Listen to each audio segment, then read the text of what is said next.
and so you can see me a little more clearly. I just really want to acknowledge before we get into the speakers that many of you, I'm sure, that have come on here tonight have been involved in this project over the past year, and you've probably attended meetings and made submissions. Some of you, I know, are concerned about some of the aspects of this project. Others of you might be new to the project and simply coming along tonight to find out what's happening, what it's all about. So our aim tonight is to provide you with information about what's just happening with this project. So we're going to move into the speakers, and I'm going to invite Kevin to welcome us here on behalf of the council. So we'll just take a moment while Kevin unmutes and comes up.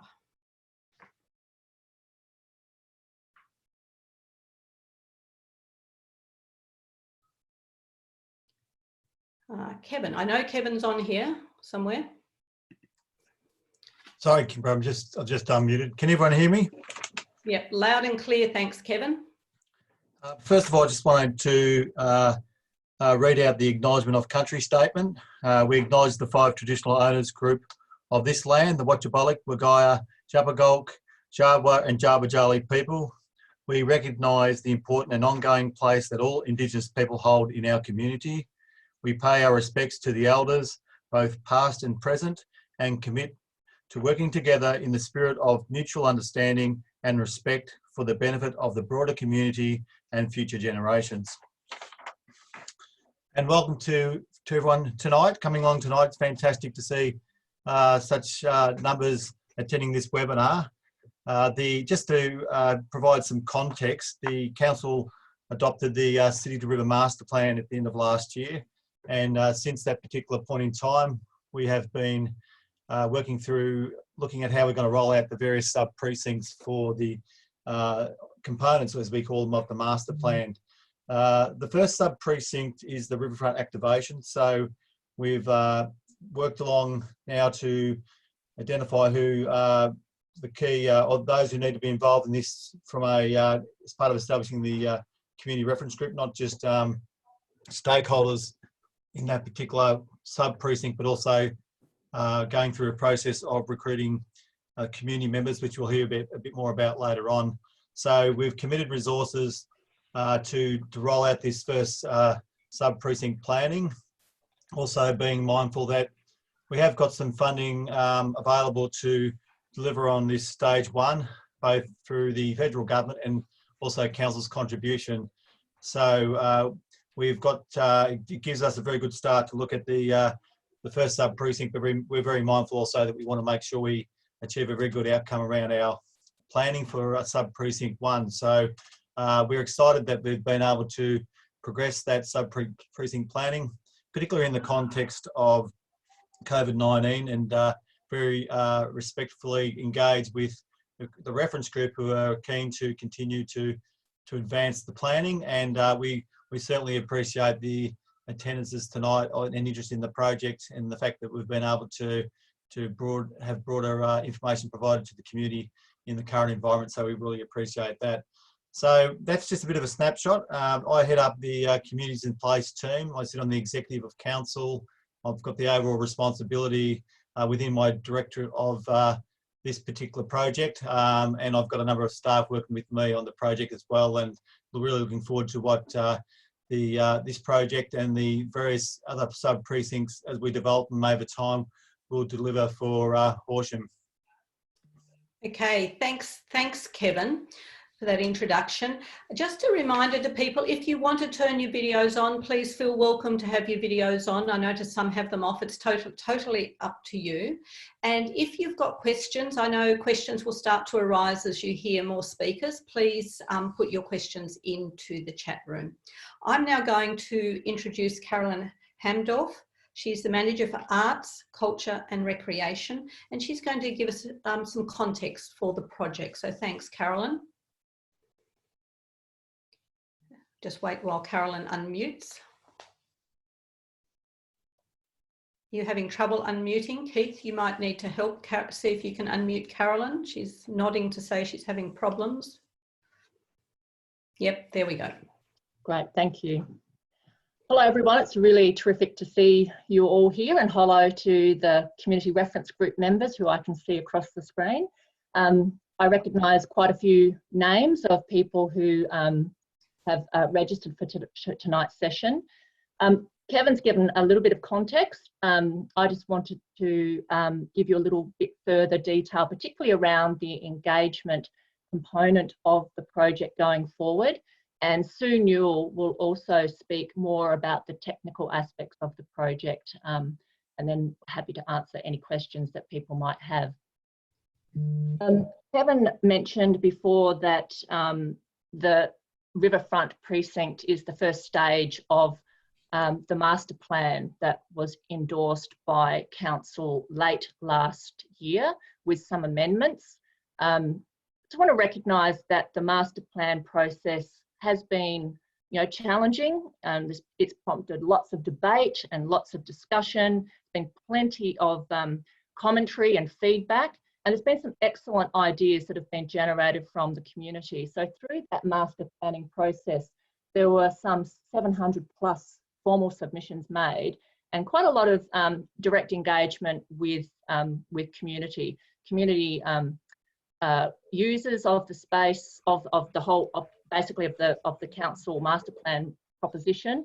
But I just do want to acknowledge that there were some groups, or particularly 3 groups, that were probably not engaged enough, not enough and not broadly enough in that master planning process. And they were the Croquet Club, the Tennis Club and the Miniature Railway. So council recognises that, and we've really looked at reflecting on how do we move from that master planning, high level, long-term concept ideas to the more detailed discussions and planning that is really the next part of the process. And that's where we are at the moment. We're moving to the first phase of the project, the Riverfront being that particular precinct. So the way that we've gone about that from council perspective, and acknowledging and recognising some of the tensions and anxieties that the master planning process has caused, is to look at structuring the more detailed precinct planning in a way that gives greater voice to the community. So there are 3 key groups that have been established. So from a governance perspective, any precinct planning that we do for the city to river will follow very much this similar model. So there is an internal working group which is made up of whichever precinct we're talking about. So I'm going to talk about in the context of the Riverfront project, the landowner and Budgetary Land Council. So DELP is the landowner along the Riverfront strip that we're looking at for this particular precinct, and there's also council staff from various departments that sit on that internal working group. So it's an administrative group that looks at managing the administration and the running of the project.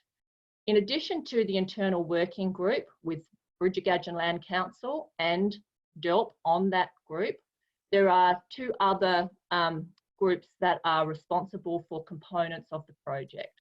One is a technical reference group or a technical working group, and that's the group that Sue references and gets feedback and information from. Any consultants that are subcontracted onto the project will sit within that technical group. And groups like the CMA, again, Budgetary Land Council, DELP, and other agencies or government departments where we need to make sure that we cover any legislative or any bureaucratic requirements within planning schemes and regulations. There's a technical component, there's an internal working group, and the last part, which is really critical and part of tonight's conversation and introducing you to, is the community reference group. And the community reference group is made up of, it'll be different for every precinct, but the model will still apply. So in the case of the Riverfront area, we're looking at particularly groups that are located in the space. So in this case, the representation on the community reference group includes a representative from the rowing club and also the Angling Club, because they're situated in the area that we're actually talking with. There are also some neighbouring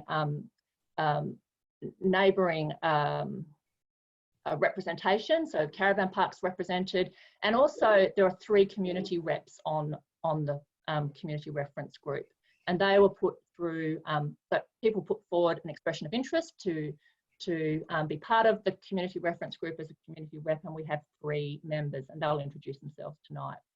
So this structure of having a community reference group as part of the architecture of what we do in relation to delivering the first part of the City to River precinct plans is really the intention for this particular group, and we've set a number of clear terms of reference, and we also have set up a draft engagement plan, and the group will be primarily focused on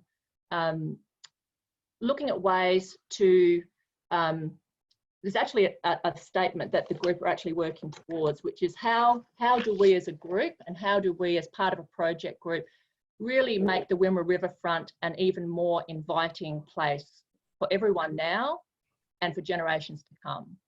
And that challenge is going to sit at the core of the work that we do in relation to looking to activate the riverfront in this first precinct. I'm mindful of the time that we have, but I just really think it's important that people who are here tonight understand that there is, I suppose, an attempt to look at creating some clear and transparent methods of actually working on advancing the riverfront, drawing on the advice and the input that's been already provided. So I just would like to note that of the submissions that have been 700 plus submissions that have been made through the master planning process, nearly 500 of them reference the riverfront, and that's really, really critical and valuable information that's actually been collated, shared with the community reference group, shared with the technical reference group and the internal working group, and it's informed the landscape architects that will actually take some of the broader concepts into some concept plans that can be costed. Those concept plans, once they're actually worked up, will be the material. It's like the next step down. That will be the material that is actually the basis for taking really detailed and transparent consultation processes, which we led by the CRG, out to the public. How long that takes, and within the current context of COVID, is we're not sure. We're not really sure how long that's going to take, but we want to make sure that the design of that is informed by the CRG, the Community Reference Group, and we actually do have a process where at the end of testing those concepts, we actually have a really robust plan that is within budget, within scope, and actually truly reflects the intent of our community, so that we're proud as a community of what is being proposed for that riverfront. So there's quite a lot of work to do.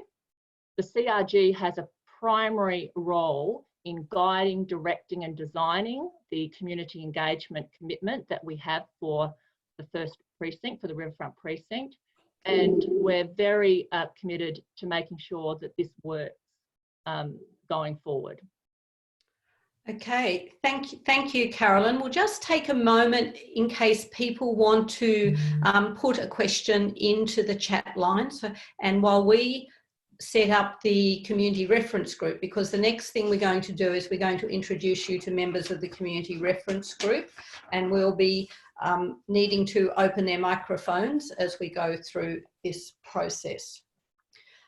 So just see if anyone's typing madly into the chat line with a question. Okay. We are going to go first to Andrew Sostime. Andrew, if you could, we're going to go through the members of the community reference group, and we'll finish with the chair, who's going to say a few more words on behalf of the committee. So Johnny, you'll be going last. We'll start with, we're going to go alphabetically. So we'll go first to Andrew Sostime. So Andrew, if you could just tell us, say hi, your name, and whether you're representing anyone on the committee. Yeah, no worries. Thanks, Kimber. Yeah, my name's Andrew Sostime. I'm a community rep. I'm also the event director of the Wimmera River Park Run. So I've got great interest in the river and how it goes. So yeah, thank you. Yeah, thanks, Andrew. The second person is Bob Redden. Bob. Good evening, everyone. I'm a member of the Community Reference Group. As a community member, I'm a member of the Horsham Rotary East Club, and I have a keen interest in the riverfront development. Thank you, Bob. We'll go to Di Bell. Thanks, Kendra. Most people know me. I'm president of the Ratepayers Group, and it's within that. That's what I'm representing, the rural residents and ratepayers of the municipality. Okay, thanks, Di. Gary. Yes, it's Gary, and I represent the River Improvement Committee, and I'm part of the Community Reference Group. Great, thanks, Gary. Phil Lowry. Yeah, hi, Phil Lowry, community rep. Been living on the river, lucky enough to live on the river for 20 years and got a keen interest in make it even better. Yeah, thanks, Phil. And we're going to Ray White. Whoops, got Di. My looks have improved. Can you hear me? Yes, yeah. Ray. Okay, thanks, Kimber. Ray White, and I'm representing the rowing club, and really looking forward to having a nice riverfront to row past. Okay, thanks, Ray. Steve. Yeah, Steve Parrish. I'm on the group representing the Horsham Angling Club. You're looking forward to some good fishing, obviously. Oh yeah, there will we go. Well, it's nice that we're able to these last couple of days. Sue Jones.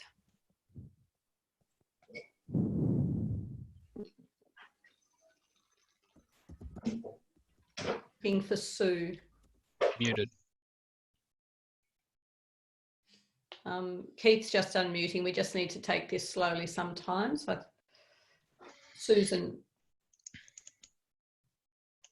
I'm just looking for Sue because I'm can't find her name on here. So, or there you are, Susan. I can see you now. Okay, great. Thank you.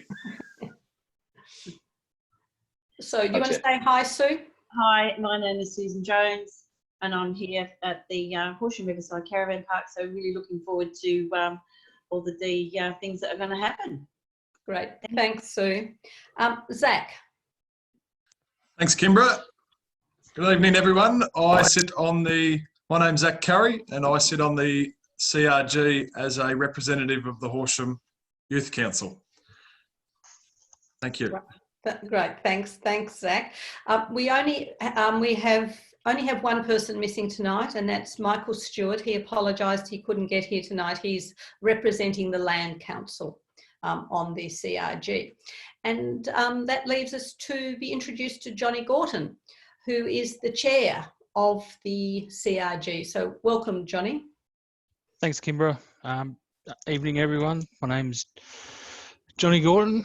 I represent the Aboriginal Advisory Committee on this group, and last week I was lucky enough to be picked chair, so I thank the guys on the CRG for that. My personal interest in the riverfront stems from being a kid growing up here and swimming in the river. I also fish, but also I'm a Watchabalik man, so I have a keen interest in the river with the cultural heritage aspect, and growing up and learning some of the traditional stories. And the river is the lifeblood that runs through the Wimmera. One of my hopes for the CRG is that eventually we all get to sit in the same room, because we haven't had a chance to do that yet, and meet each other in person. we're a pretty diverse bunch, and there's a few younger guys like Zach, who's probably easily the youngest. And you know, it's good to see that we've got the youth voice represented. Our challenge, I suppose, for the group is to not only make the riverfront more inviting and, you know, appealing for everyone now and for everyone that comes after us, but also to ensure that the community voice is heard. You know, everyone knows the history of the City River Master Plan and the potential lack of consultation. So I hope, you know, that us as a group can ensure that we can come up with some way to have good engagement with the community and make them feel like a part of it, and they've come along the journey rather than, you know, feeling like they're from the outside looking in. So, you know, some of the things that we've been working on in the 3 meetings that we've had, you know, is the terms of reference and making sure that we're clear about our role and how we function. One of the next parts of our what we're going to be doing is how we design an engagement process that is clear and transparent, seeks feedback and input from the wide cross-section of community that want to have input into this, you know, from young people to users of the space, groups located in space, and the neighbours of the space, and the Aboriginal people as well.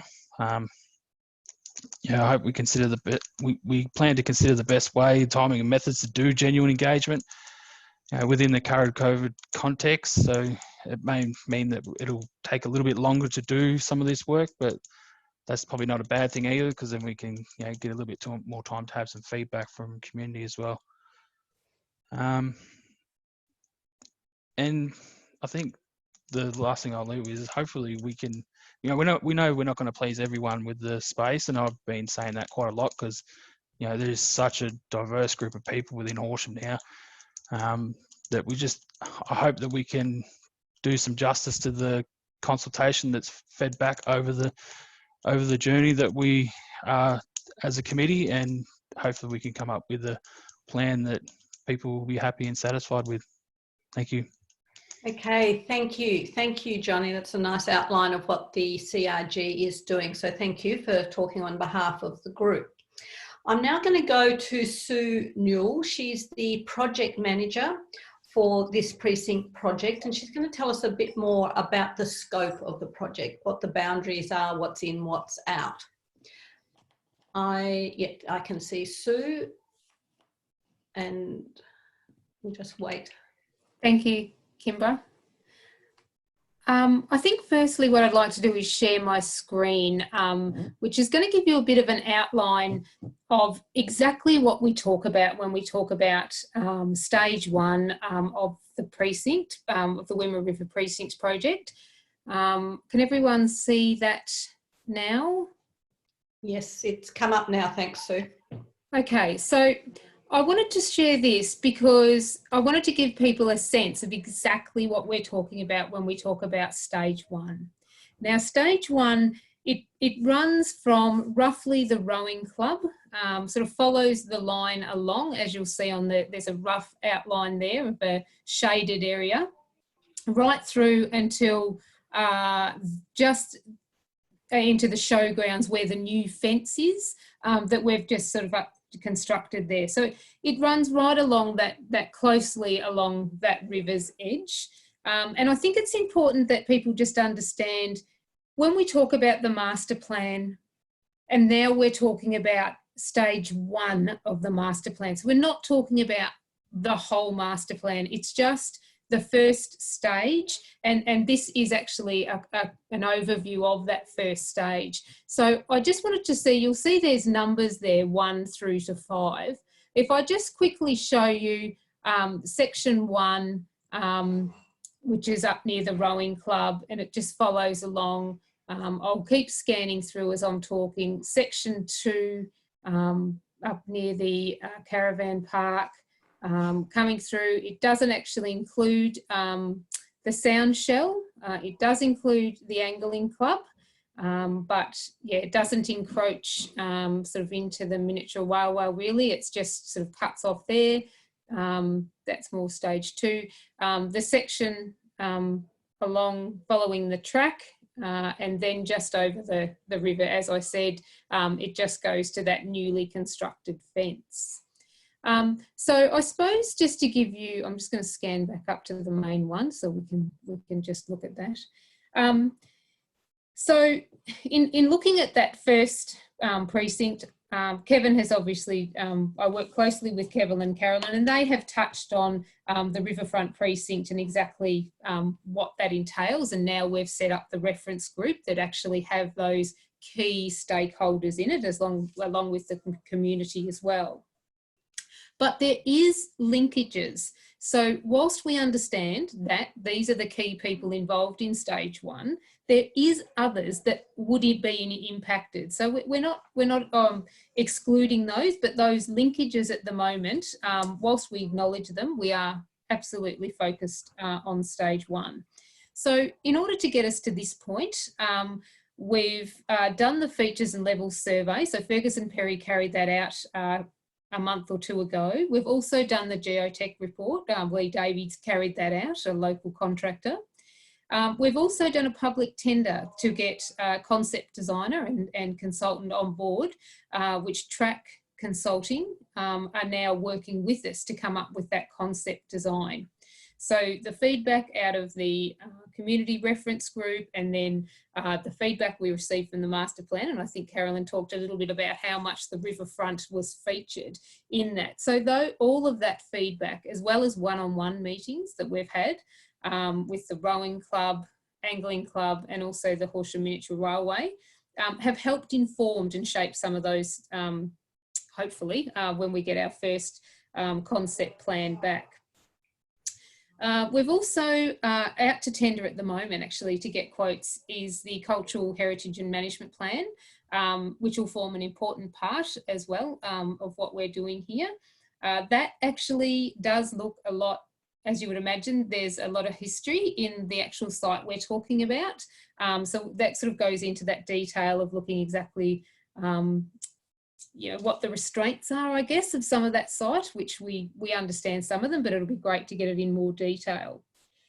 So the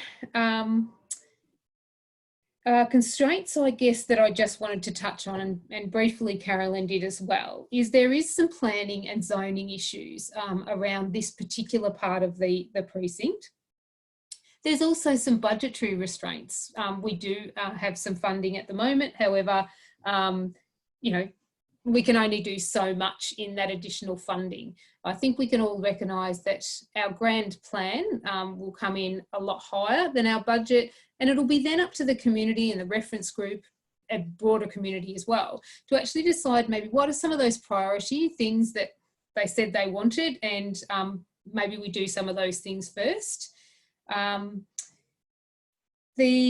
So I guess the where to from here is really getting that first look at the concept design and what the costings that go along with that will be, and that will be presented to the community reference group.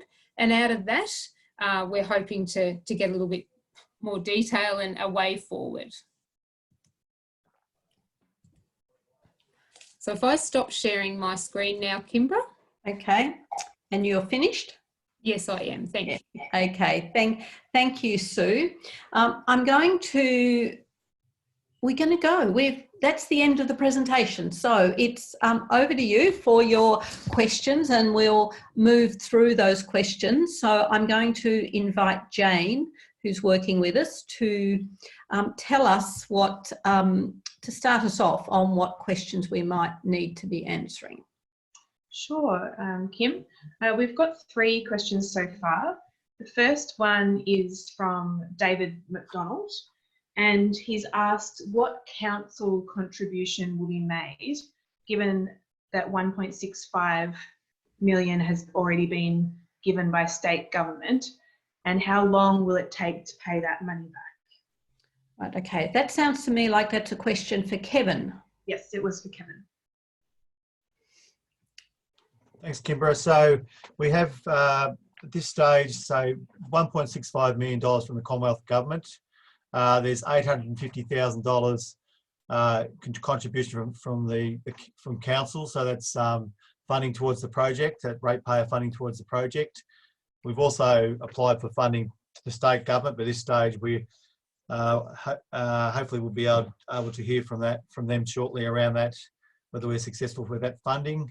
So basically, as far as paying back the amount, obviously any grant we get from the Commonwealth we don't pay back. The council contribution of $850,000 is in ratepayer funding, so it's part of our annual budget process. So as far as that's concerned, council has a $50+ million budget each year, and it decides how it spends its money between operations, initiatives and capital, and it makes decisions around what it has. Some funding available for discretionary capital to go towards projects like this. It's also mindful of any new assets that it does develop. It needs to think about the increase in its asset base and be mindful of that as well. So that's all part of the considerations that council goes through before deciding to commit to projects. But the council has committed that funding, and that's towards City to River sub precinct 1, clearly understanding what they see the benefits for that particular project. Okay, thanks, Kevin. So I'll go back to Jane.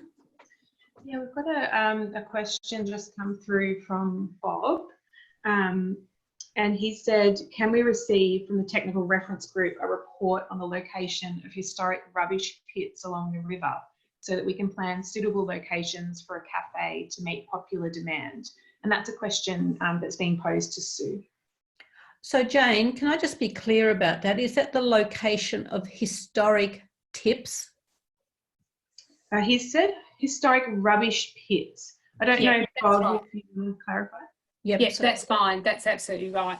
No, so yeah, so Bob is right. The site itself has a number of issues or restraints, if you like, and those actually include, like, there was an old rubbish tip actually on that site. That was made mention to in the geotech report. There was one of the boreholes that I actually asked in a specific location, and it's clearly only could go down a certain distance because there was old cars and lots of actually hard rubbish actually put into that. The Cultural Management Heritage Plan will in more detail go into the history of that particular site, which, as I said, is actually out for tender at the moment and then will be carried out. But the location specifically for Bob's question in relation to the cafe, that will be more around the location side of the cafe will be more a planning and zoning issue than it will be about where a rubbish tip was. So we won't be limiting ourselves because there was a previous tip there. It was more about where we could put it that will meet the condition, the planning and zoning conditions. So that's something that we're looking at the moment. Okay, thanks, Sue. And I think we had one more question on the chat line. Yeah, this one's for Caroline from David again. He's asked if the caravan park is represented as a neighbouring group, why was the Wimmera Live Steam and Model Engineering Club not included as a neighbouring group, given that they're right next to the river?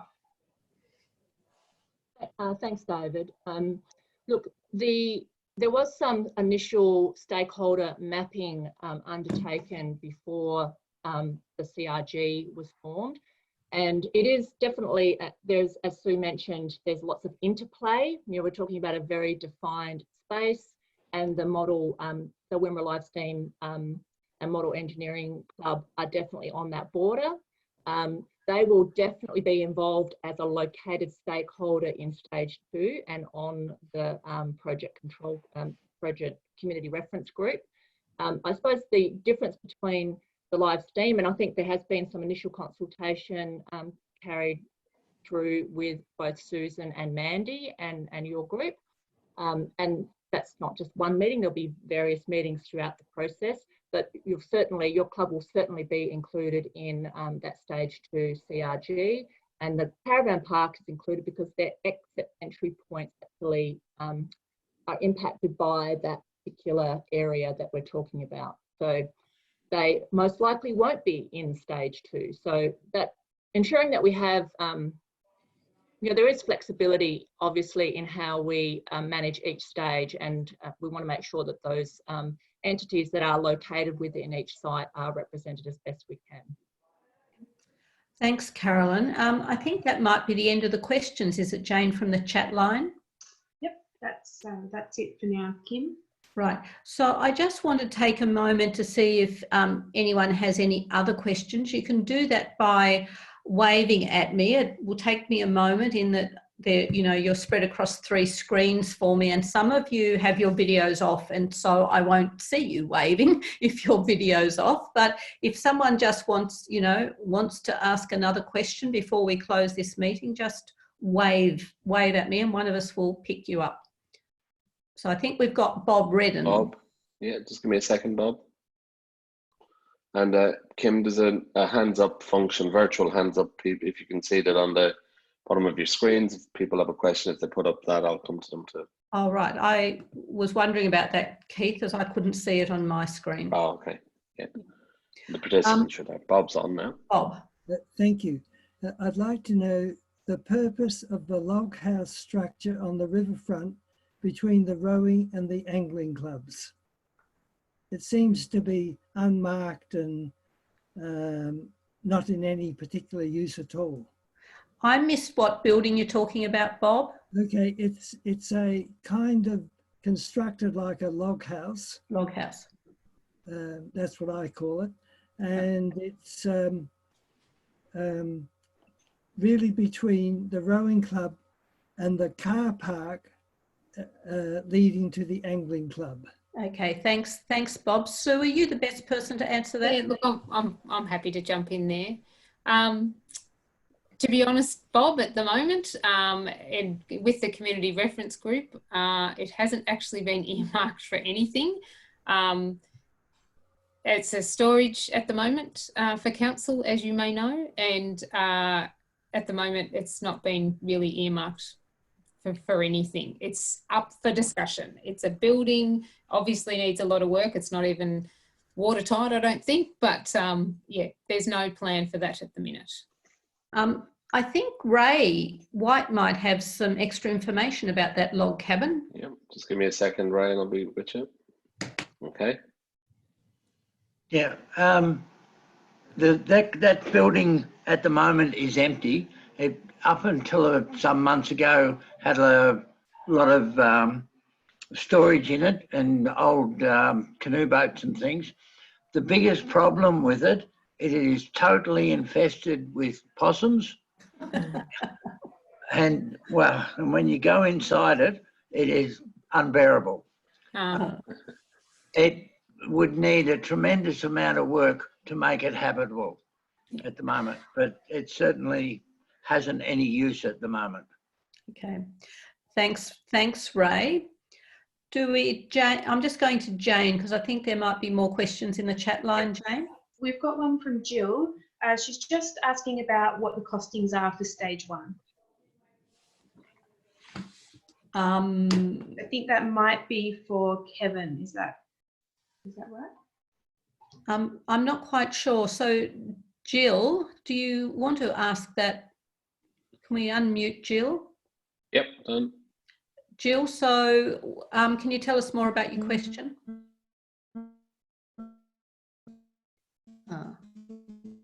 Sounding like we might have connection problems with Jill.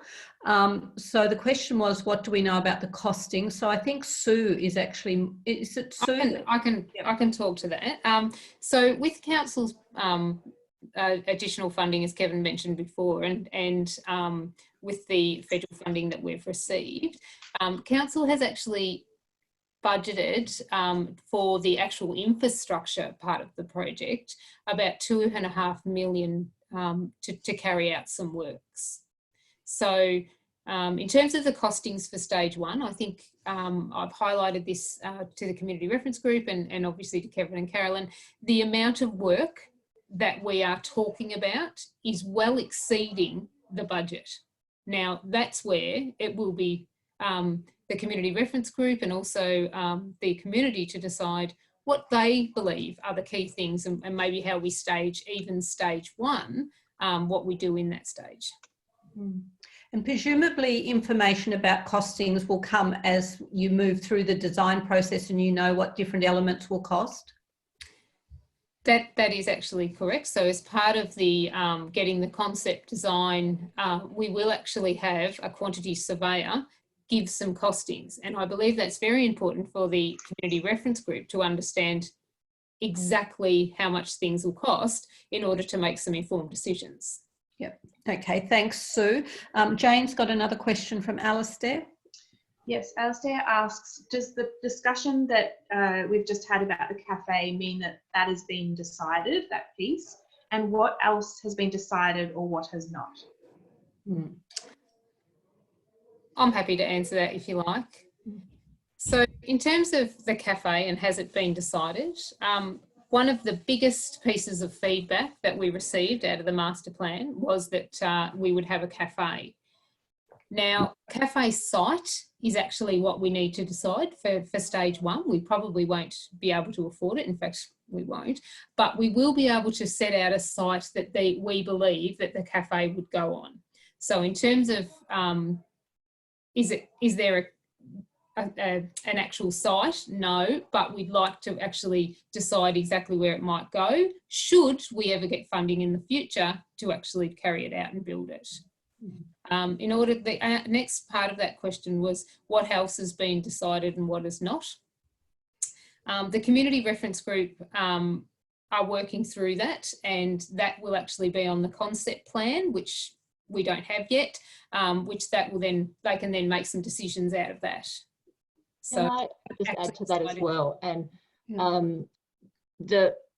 the inputs that came through the first phase consultation through the master plan, so that 500 plus responses that I talked about earlier, we can potentially share that as well online. I know the CRG members have viewed that information.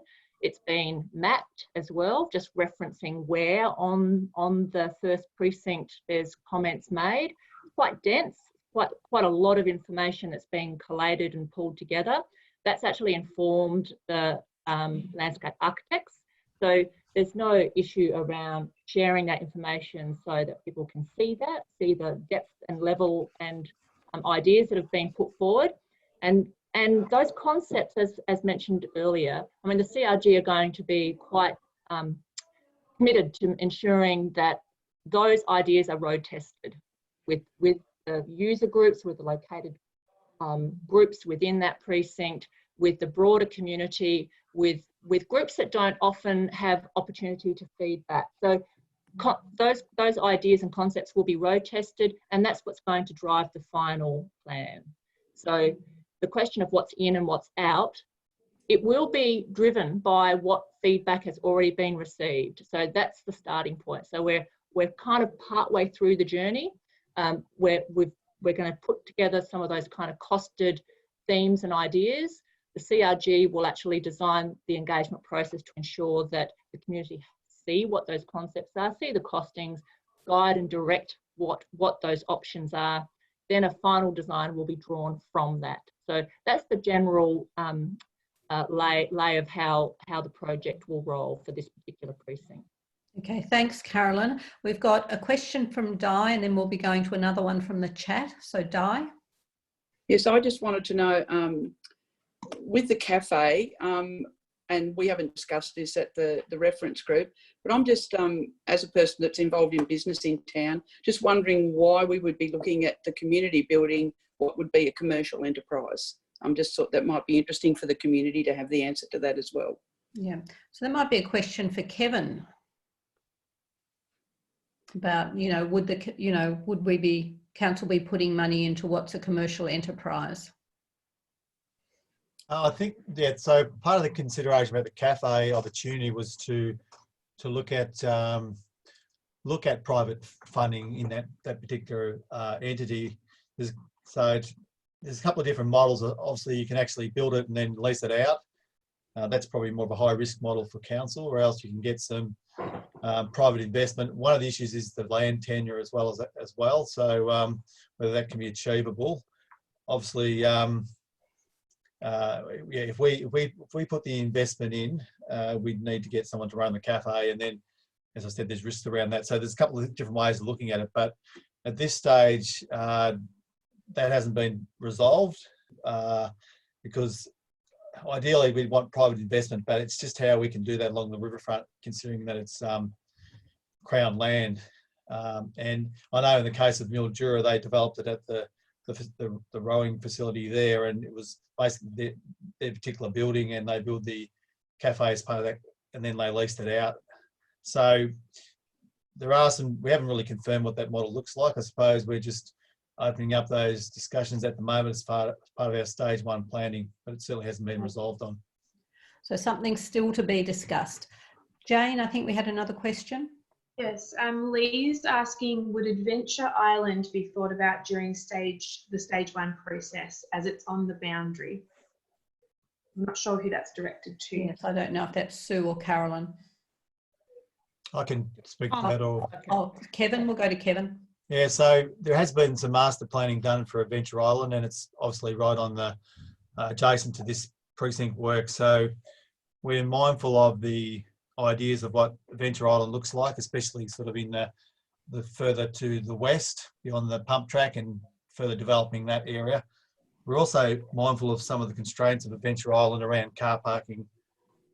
Ideally, you'd have toilets sort of located in between the two facilities there with the pump track and the children's playground, but there's some challenges around that as far as the environmental challenges. So we also need to be thinking about what is the role of Adventure Island, considering what sort of play features, water features we develop as part of stage 1. So we're very mindful that it's all part of that connected riverfront, and that the planning needs to inform each other, and also clearly understand what we've also got part of our thinking a regional playground. So is that just focusing on Adventure Island, or is it part of the some of the play features that we're looking at, sort of predominantly in sub precinct 1, maybe also in sub precinct 2. So the discussion needs to be consider the implications for the adventure park, and also the fact that obviously we've developed the pump track, and we're looking at potentially further infrastructure in that area to enhance that area as well. So it's certainly part of that broader connection along the river. Okay, thank you. We've got just time, I think, for one more question that's been on the chat line from Jill, and then there'll be one more question around the engagement, about when the next opportunity is for people to be engaged. So Jane, what was the question on the chat line? Yeah, the question from Jill was, are our rates expected to increase in the near future to help fund the project? And if so, by how much? So one for you, Kevin.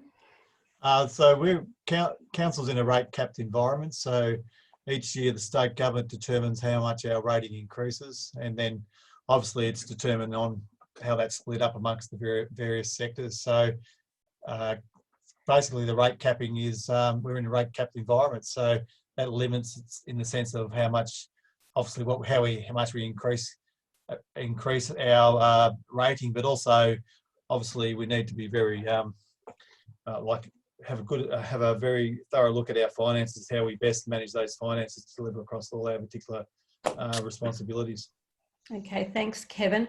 I think the next question, this last question, will be from Carolyn. There's some comments in the chat line that are asking around when will we be engaged next? So when will the various groups that have an interest in this area, when will there be meetings with them, and when will the general public get involved? We've heard a lot about the community reference groups' involvement, but when will the groups that are nearby expect to have a meeting or something to participate with?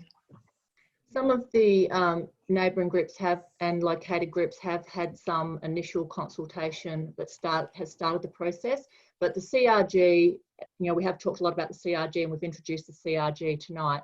CRG will drive that design. So they're in the process of there's a kind of overarching framework that we've agreed to of how we will engage. We're just working through that at the moment, haven't quite signed off on that.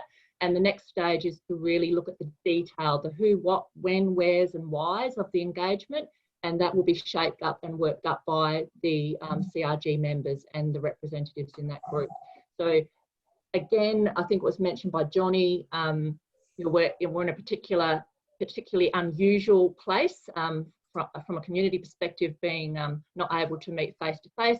That's obviously easing out a little bit. We'll be very mindful of how much and how satisfying the engagement will be going forward.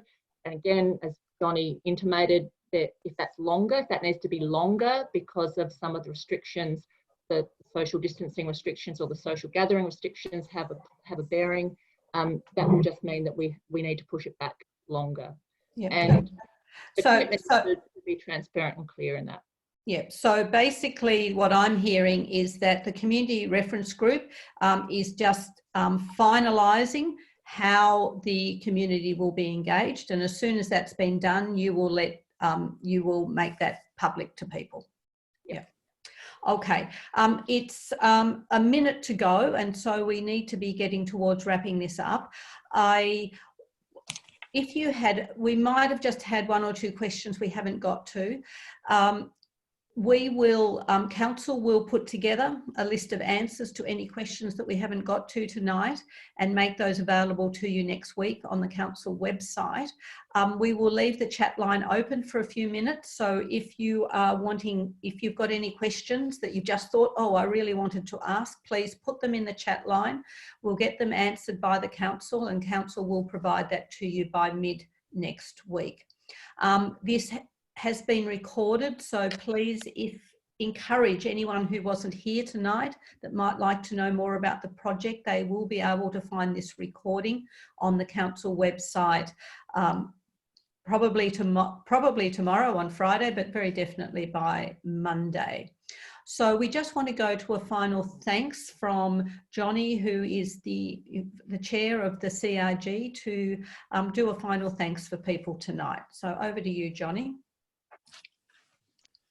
Yep, thanks, Kimbra.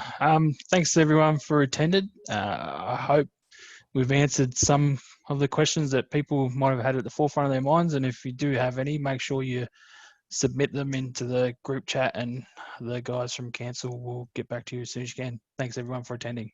Okay, thanks very much. I normally would say safe journey home, but you're all at home, so I hope you enjoy the rest of your evening. Good night.